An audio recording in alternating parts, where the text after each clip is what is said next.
here right now with the namesake for our tournament. It's Rhino Page. Rhino, how are you doing? I'm great. How are you?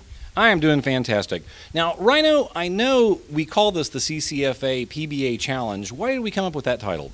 Well, the CCFA is my official charity, the Crohn and Colitis Foundation, and when David approached me about running a tournament to raise money for it, I thought, what a great idea. I'd love to do that.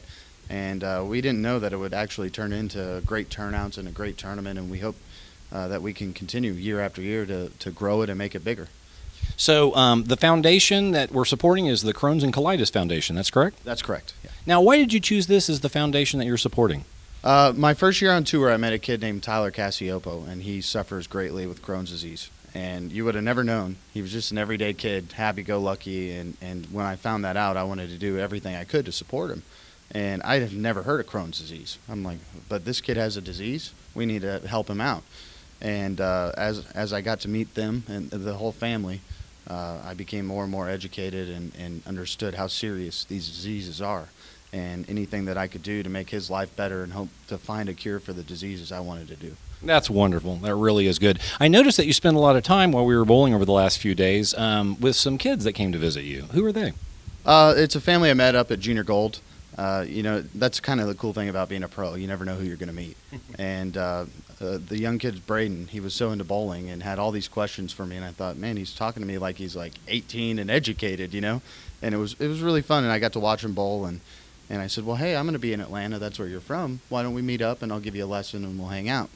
And they stayed all weekend and supported me, and it meant a great deal. Well, that's fantastic. So changing gears just a little bit, how are things going in the PBA for you? It's going great this year. Actually, I'm leading average right now, which shocks me, to be honest. I mean, it's hard to outstrike Belmonte.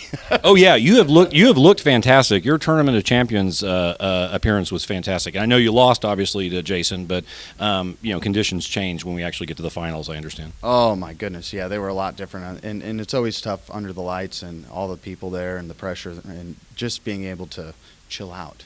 Right. Yeah, I definitely understand. But you look really good. I mean, you've come back from your wrist injury. It looks like you've developed a style that's a little bit different.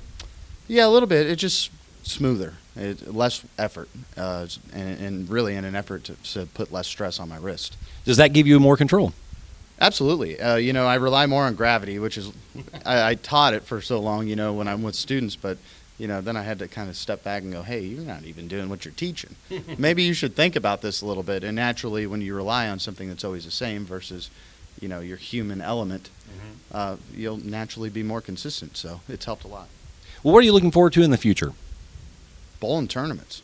I can't wait. You know, October, November, December, we have a lot of big PBA events coming up. And I feel if I can pop a couple majors, I got a chance to win Player of the Year. I put myself in a good spot. So right now it's just getting sharp for that. Well, I look forward to seeing it. Thanks for joining us. Thank you for having me.